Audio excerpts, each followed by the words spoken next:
Welcome to the Chriscuit 42 podcast that talks about life, the universe, and everything.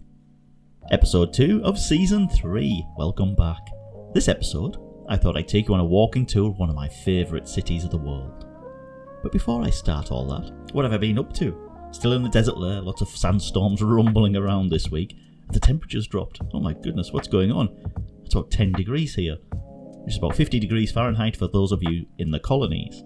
But keeping myself amused, I've been watching the new Fraggle Rock show. Fantastic, Back to the Rock.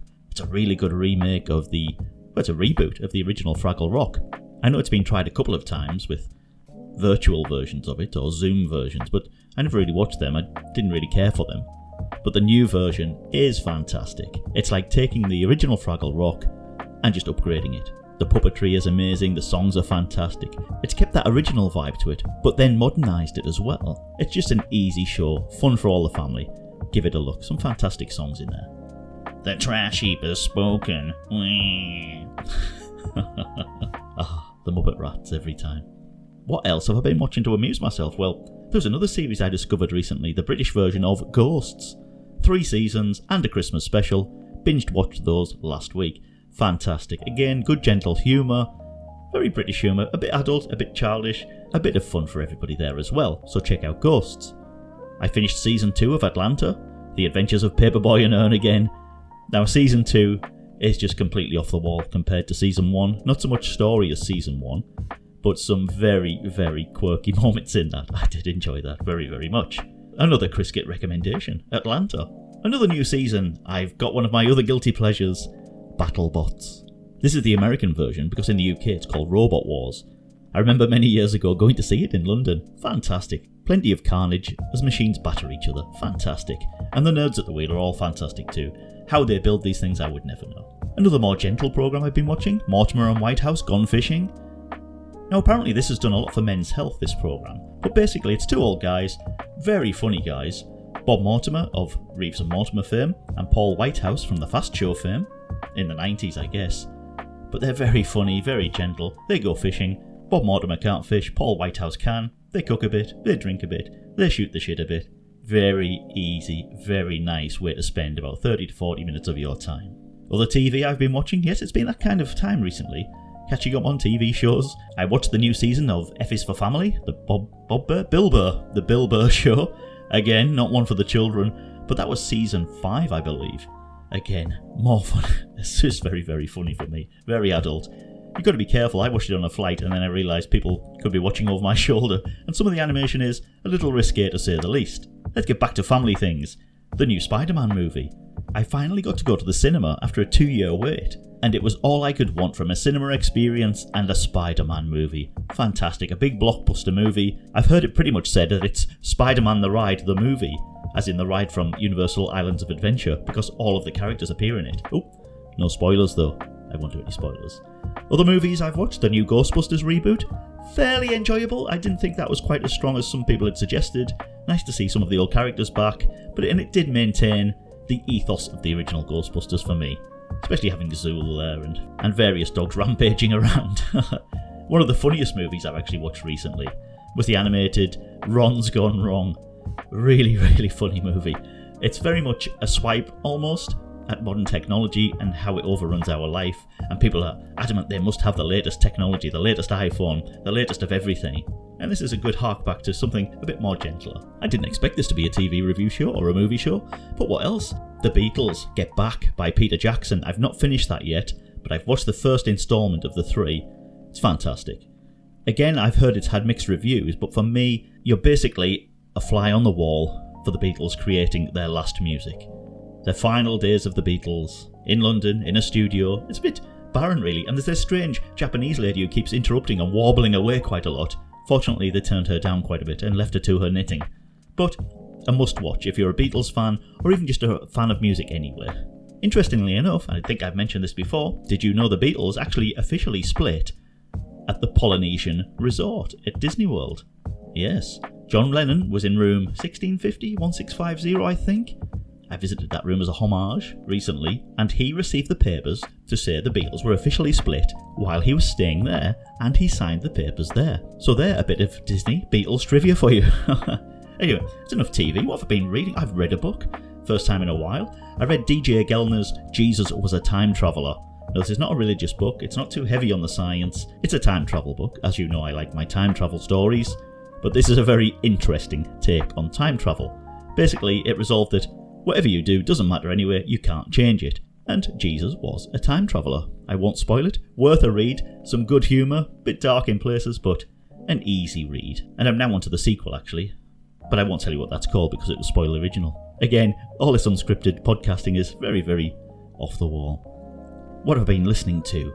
Well, I watched the Dear Evan Hansen movie on the flight back to Oman recently, and really thoroughly enjoyed that. And I've been listening to the actual factual music from the stage show, and a few songs that were missed out of the movie. A great listen, definitely worth a look. I've been revisiting one of my old movies themes list as well on Spotify. Movie themes from such movies as Star Wars, Superman, Star Trek, Indiana Jones, all of those. Obviously instantly recognisable as classics, but when you listen to them in their entirety, some really good pieces of classical music. Well, not classical music, orchestral music, there you go. Worth a listen for sure. I've even started playing games again recently. I downloaded the new God of War for my PC. That's helped waste a few hours and smash a few skulls in. And I even revisited classics on my iPhone. Oh my goodness, iPhone games are now becoming classics. The World of Goo. Really good physics game. I like my little puzzle games just to while away time when I'm travelling. And I also completed Where's My Water and the second Where's My Water. I can't remember what that's called, probably Where's My Water 2. The adventures of Swampy and his friends and Cranky. And again, it's a good directing water into pipes, and that's about it really. It's just good fun. Both good games, and I think they're actually now 10 years old at least. Oh my goodness, where's the time going? Talking of travel, as I said, I'm in the desert lair at the moment, but I'll soon be escaping. But where am I going? Well, that will be confirmed soon.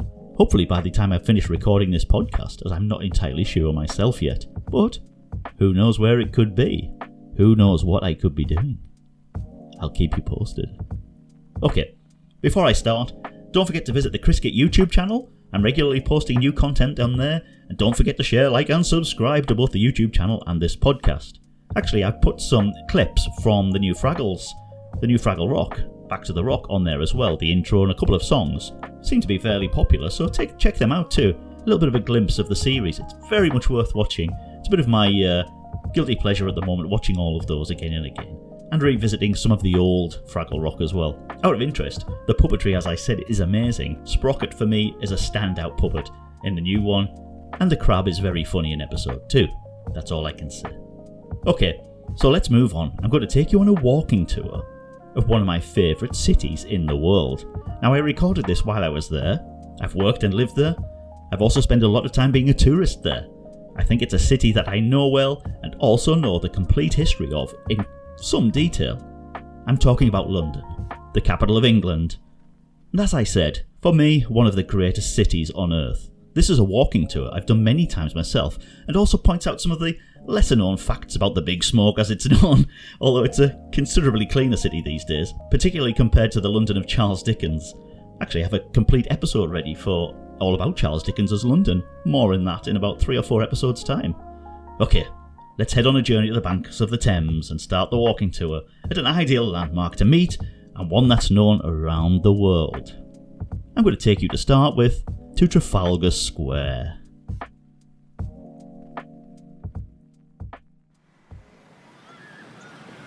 So here we are, we're in London, we're at Trafalgar Square. Lots of traffic around, as you can probably hear. Hopefully I won't have to dance around the red buses and the black cabs racing around. There's lots of tourists around, we're all coming back. But Trafalgar Square, instantly recognisable, with the statue of the famous fishmonger Horatio Haddock Nelson atop his famous column, with the 4 lions, Levi, Duke, Obie and Lawrence at his feet. Now this column was erected after his death in 1853 and in honour of Horatio Nelson's actions during the Great Haddock Famine of 1850, hence the name Haddock Nelson, in which Haddock Nelson himself was the saviour of fish and chip shops throughout London, maintaining a ration supply of smoked finny, a Cockney favourite, against great adversity. However, ever the adventurer, Haddock apparently died attempting the world's first ever bungee jump off the 70-foot bridge at Putney. He had tied several bungee cords together and strapped himself on securely, tied the other end to the bridge and jumped, confident in the knowledge that he'd carefully measured out the bungee's total length, just under 70 foot, Of course, what Nelson had forgotten was the bungee cords stretch. For the eagle-eyed among you, if you look closely at the statue, you can see him tucking a smoked haddock into his tunic. And this was to avoid discovery during a famous clandestine mission to deliver the scarce piscatorial delight to Buckingham Palace for the monarch at the time, Queen Victoria. And she was quite partial to a smashing bit of finny for her tea. I mentioned the lions. The 4 fountains in the square are a grand feature that was added in November of 1872, and this was to allow visiting Scotland football fans to bathe before heading to Wembley for the Calcutta Cup game with England.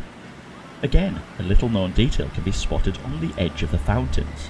Look very closely for this, as it's adorned with soap dishes. Originally they had the initials VR for Victoria Regina, the monarch at the time, but these are updated at the coronation of each monarch. They are currently displaying ER, Elizabeth Regina. Not many people spot these, and this is what I'm going to give you throughout this tour.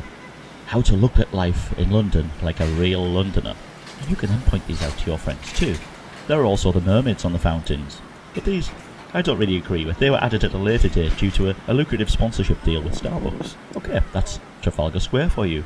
I'm going to keep this tour short and sweet and keep you on your feet. Oh, that rhymes. That's very good. But this is my London. And the real London. It's time to walk through Admiralty Arch for a stroll up the Mall.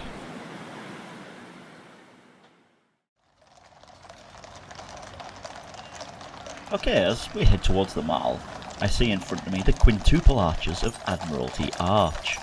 And they were put in place and built to celebrate the 5 tenets of the Royal Navy.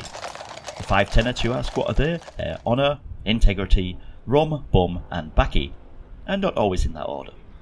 The 4th arch, Rum, is paid homage to by the recently renamed Cockspur Street. If you look to, it's just to the right, there it is, just to the right, you can see it. And that was after the Admiralty gained the patronage of Cockspur Rum, another lucrative sponsorship deal for the Navy. The visual address of the arch now being 130 Cockspur Street, after the Barbadian overproof beverage. Sadly though, Cockspur couldn't persuade the Crown to replace the lion and unicorn royal heraldry on the arch with the cock and unicorn. That's actually the subject of an ongoing legal battle. The Mall itself is actually named after Patrick Archibald Mall, the famous Irish tarmac and purveyor who, as legend goes, was passing Buckingham Palace in the summer of 1954 and spotted a gin-infused Queen Mother lounging on the east front balcony eating a kebab. You'll see the actual balcony as you approach Buckingham Palace, and the actual kebab shop that she used was called Abracababra Kebabs by royal appointment, and that can still be found in Victoria, and is still delivering the carved elephant's foot delicacy to the gentry of London to this day. Anyway, legend has it that Patrick shouted up to Her Majesty and asked, "Here, love, I've got a few spare loads after working up west. Do you want us to tarmac your drive? We could do you a good deal." And the rest, as they say, is history. Sadly though, the workmanship was not up to scratch, and the Mall, as it is today, was relaid in the October of 1954. After the Queen Mother received a severe berating from her daughter Lilibeth and told them never to accept offers from those thieving bastards again. Another building of interest as you pass through onto the Mall is the disagreeable looking bunker that is the Admiralty Citadel. On your left as you face Buck House, this was once described by Prince Charles as a monstrous carbuncle, but the jug-eared royal can often be seen visiting the Citadel, which is home to the Royal Navy Glee Club. Okay, Buckingham Palace stretches out in front of us. And Buckingham Palace, originally built in 1703 by the architect Gottlieb Windsnatch. This was the house of Duke Buckingham, the much regaled and noted 18th century jazz saxophonist. You can actually find some of his recordings on YouTube and Spotify, and he was a regular at the Royal Navy Glee Club, and also at Wilberforce Scott's on Greek Street in Soho, and there were the haunts of anyone who was anyone in 18th century social circles. And at these locations one could imbibe the popular Georgian era drinks, such as a carrot beer, a birch wine, or a whip syllabub libation, which was a relative to the posset, that's hot milk curdled with wine or ale that was popular in medieval times. In later years the palace was actually purchased from Buckingham, as he had fallen on hard times, and it was taken over by Prince Edward, Queen Victoria's father. He was a well-known philanthropist, but enjoyed the simple things in life, and could often be seen of a weekend taking the young Victoria for a bag of whelks down at Billingsgate or Catherine's Dock of a Sunday morning. Or about that location later. This was a pastime the young Queen would continue up until her later years, although it was said that Albert, her husband, was more of a Winkle man. From the palace we head almost parallel to the Mall, along St James's Park, St James the patron saint of swans, and on to Birdcage Walk.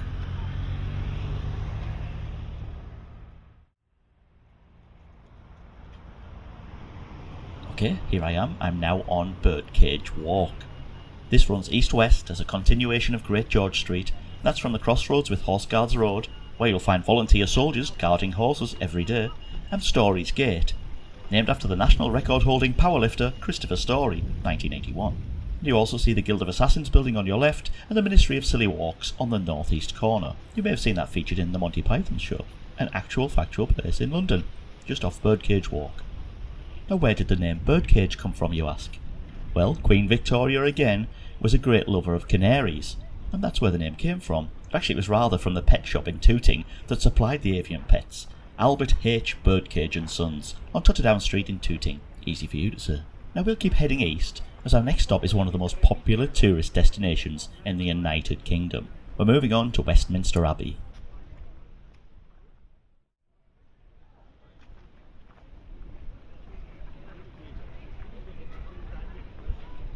And as I said, one of the most popular tourist destinations in the United Kingdom, I'm now standing at the front of Westminster Abbey. This Gothic architectural wonder, allegedly built in 960 AD, but however in 1974, carbon dating carried out by the Tamil Nadu Institute of Technology and Science, TITS, discovered that it was actually a more recent development, as they found a section of masonry on the floor that was dated to 1932. The discovery was made by one Umbongo Apoldurian who had sustained a major injury when he trod on a brick that he believed had fallen from the structure. He returned to the institute and ran many tests that could identify the brick had been manufactured in 1932, and the composition materials were native to Billund in the Jutland region of Denmark. Although that claim was never substantiated, it was later immortalised by the Baron Knight's song Hello Mother, Hello Father. Although the claim was mixed up with Windsor Castle in the song, the line was from a young Prince Charles. Windsor Castle, full of history, full of antiques, full of mystery. There's a secret only I know. It was built in 1520 out of Lego. That's from the Jester Giggles album. Okay, let's head over the road to Westminster Palace, the Houses of Parliament, and Big Ben.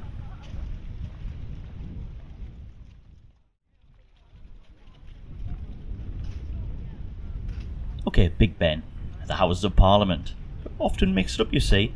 A little known fact that Big Ben is not the tower that you see in front of you.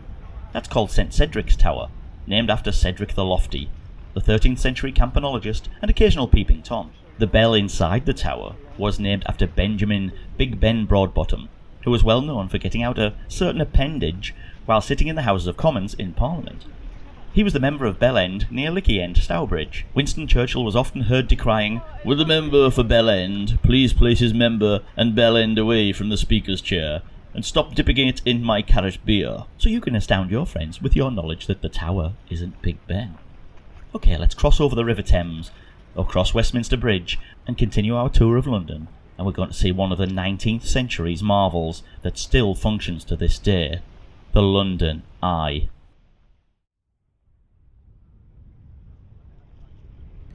Ah, the London Eye, one of my favourite places to visit on the banks of the Thames. It was built for the Great Exhibition of 1851 and designed by the royal consort Prince Albert himself. Actually, with the right camera angle, you could actually fit the wheel onto the top of St Cedric's Tower in the background, thus giving it a Prince Albert of its own. The original wooden wheel was painted white to celebrate the dawn of the new millennium in 1999, but remains faithful to the original design by Sir Christopher Wren, who was ably assisted by the relatively unknown apprentice then, David Robert Jones, who helped create the original model of the Londinium Oculus Maximus, to use its original name. The name was actually later changed to the London Bird's Eye in 1968, after yet another sponsorship deal that this time included the renowned fish finger purveyor, Captain Birdseye. But in later years, he lost the rights to the company in a Zanzibar opium den, and when the bird section of the name sign was relocated to Battersea in the Great Storm of 1987, the name change remained due to the lack of financial backing, hence the London Eye. Young Mr. Jones, the apprentice, used a tool that he had seen in a feature presentation of the Alamo at the local Odeon cinema, and mimicked the knife used by the character Jim Boy. He utilised this name for his Sunday lunchtime performances as a mime artist at the Whitechapel Working Men's Club. Talking of musical successes, a certain bridge that we are heading to now was named after 4 other famous sons of Whitechapel in East London. During the late 1950s, 4 working class lads from Dagenham formed the gospel quartet, Alan, Sidney, Dave and Arbuthnot. But due to a well-known supermarket chain objecting to their name, they had to change from ASDA, subsequently Sydney became Barbara, Dave became Bella, and thus the quartet was saved and went on to have many hits around the southeast of England, and again the rest, as they say, is history. A, B, B and A were so popular they had a bridge in London named after one of their most famous hits. The song was all about the bar they all drank in during an ill-advised tour of Dublin, the Waterloo pub. And this can be found on Baggot Street in Dublin, should you ever visit there. So as we pass Waterloo Bridge, we're going to stay on the south bank of the river, where we pass the Oxo Tower. It is often said by the local gentlemen that they always like to try and take their lady friends up the Oxo Tower from time to time, particularly as a birthday treat. As one local girl was heard to say, "When my boyfriend told me he wanted to take me up the Oxo Tower for my birthday, I was a bit hesitant at first, because I didn't really think it was my scene." How wrong I was. I mean, yeah, it's a bit of a strain on the old back pocket, and I admit I did feel a bit uncomfortable initially, but a couple of cocktails helped me relax, and soon I was getting into it. We carried on well into the night. It was such a great experience, and I really loved it. So much so that I won't let my boyfriend take me anywhere else now. So if anyone ever wants to take you up the Oxo Tower, just throw caution to the wind and go for it. One piece of advice though, if you've never been there before, you might be a bit put off by the surroundings. Sometimes you might find a few rather unattractive looking hangers-on near the entrance, but my advice is to keep your eyes firmly on the front door, and before you know it, you'll be safe inside. Now let's keep walking to the Tate Modern.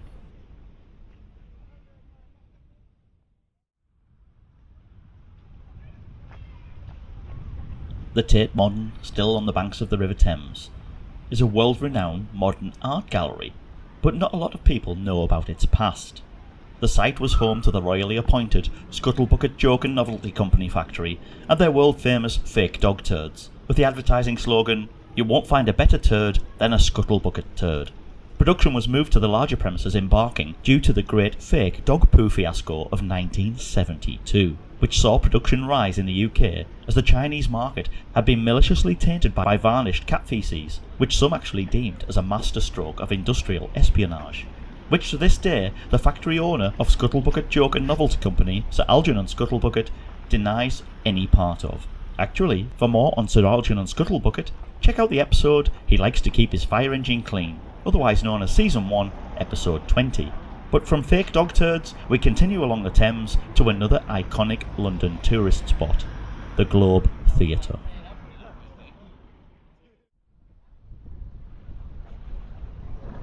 And here I am, a little short walk down from the Tate Modern, and I'm at the Globe Theatre. And it's situated on what is originally the site of the Billy Shakes Pie and Mash shop, and was often patronised by the many wherrymen who trawled the Thames and moored their boats up the nearby pier, commonly known as Billy Shakes Pier. Having done so well in the pie and mash business, old Mr. Shakes handed the reins over to his only son, William, who decided that treading the boards was more for him and resulted in the majestic theatre we see today. The pier may be long gone, but the name inevitably stuck, and thus the bard himself was born. And from the Globe Theatre, we'll cross over the Thames to the North Bank via the Millennium Bridge, or the Wobbly Bridge as it is known locally. That was the bridge that featured in the Harry Potter movie, Harry Potter and the Half-Blood Prince, and if you look closely on the underside of the bridge, you can actually see the various scorch marks from the plumes of the Death Eaters. The bridge has been repaired since Fenrir Greyback caused severe damage to the structure, but you can still make out the scratch marks. And after that, we'll head over the bridge, and after we cross the bridge, it's onwards up Peter's Hill to the next port of call, which is St. Paul's Cathedral. Okay, slightly moved away from the Thames now. As I said, we came up Peter's Hill. And the next port of call, St. Paul's Cathedral. The cathedral was renamed in 1971, interestingly enough, after the former beetle. The original structure of St. Bernard's Thunderdome was built in 1946, completely out of Meccano. The surrounding cladded brickwork, or facade as it is known in the construction industry, was sent to England by the people of Abyssinia as a gift to the then King George VI. And it was the occasion of his 45th birthday. The original Thunderdome can still be seen from all around London, and it's a significant landmark in the old city, instantly recognisable. It was also a regular haunt of the Queen Mother in the early 70s, as in her words, "You can't beat a bit of cockfighting down the Dome on a Saturday morning, a few bottles of Bombay Sapphire, and then down the Den for a ramble with the Arsenal lot." Apparently she was well known down at Millwall, and a huge fan of the then inside right, Malcolm Slasher Morris. the scourge of the Isle of Dogs. Now let's leave St Paul's behind us, as we are now on the home straight. Let's stroll down Cannon Street. As I step into Cannon Street, it must be noted that it's named, not as often mistaken, after Lancashire funnyman and son of Oldham, Thomas Derbyshire, also known as Tommy Cannon, but it's actually named after the retired Welsh professional wrestler from Brynwar, Brennockshire, who was known for his flamboyant, androgynous wrestling persona, Exotic Adrian Street. The Cannon suffix was added later once yet another lucrative sponsorship deal was struck by the City of London with a renowned Japanese optical and imaging company, hence Cannon Street. But the main reason to walk down the rather boring Cannon Street is to get to another iconic location in the square mile of the City of London. We're heading for Monument.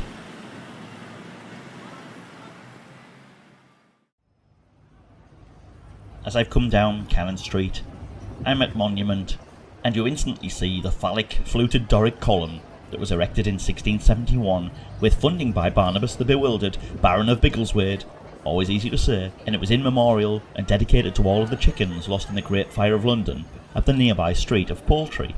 Barnabas was said to be, and I quote, "Gatted, I do love a-quitting it round the chicken cottage of an evening, after imbibing a few of hogsheads of Colonel Chudwick's old brainbuster down at the Duck and Ring Piece Saloon," and that prompted him to erect the monument.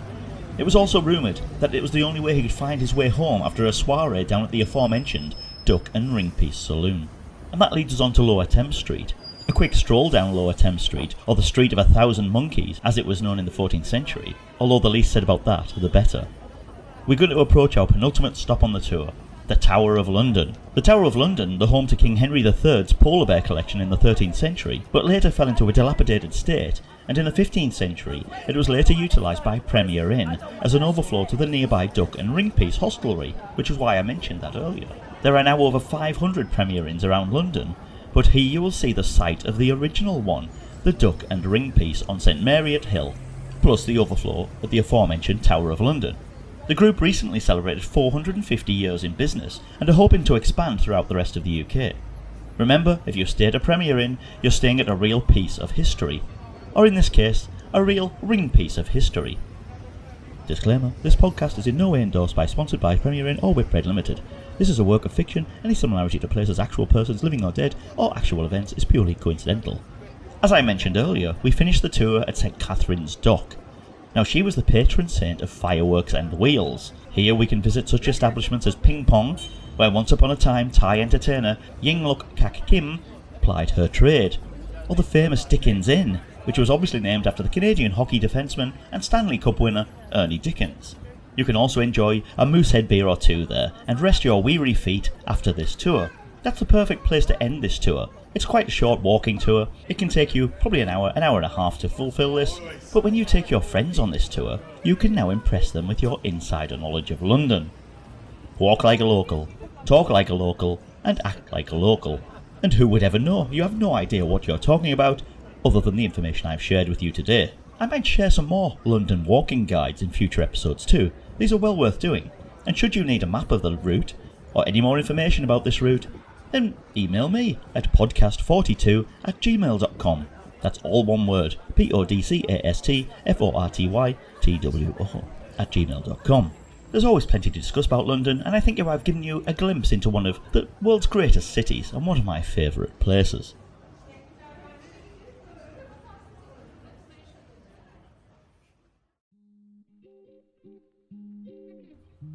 Okay, that's taken me back to a recent trip in London. I'm now out of the desert lair, and I'm back in the United States. Yes, that was recorded previously, and also the beginning was when I was back in the desert.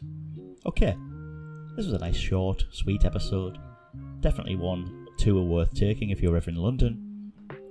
How shall we finish this episode up? I know, let's have a quick random Spotify playlist, shall we?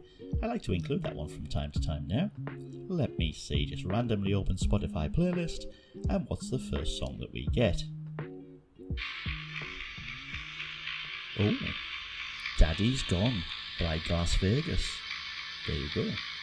I don't even know why that's on my playlist, but it's a good song, very Scottish. Oh. Next one. That's Daddy's Gone by Las Vegas. Pauses it to avoid copyright. Oh, next. I know what I'm here for. James. Who'd have thought that I would have some James on my playlist? There you go. Next.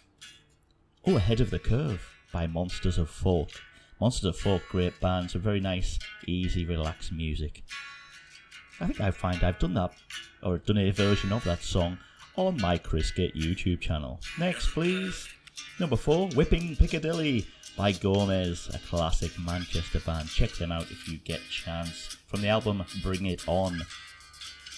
Now last, number 5, and this is genuinely completely random. Season 2, Episode 3 by The Glass Animals. There you go. Another band I know very little about, but quite a decent track. There you go. I think that's actually a really popular TikTok song at the moment. No idea why it's on my playlist, but there you go. I like it. Okay, enough of that rubbish. That just about wraps it up for this podcast, I believe. Is there a joke to tell? Is there any more funny stories to tell? I'm sure there will be soon. I know what I'll do. Maybe I'll do an excerpt from some strange recordings I found recently. Okay, I think I'll save that for after the closing credits. So just listen on, you never know what you might hear. Thanks for now.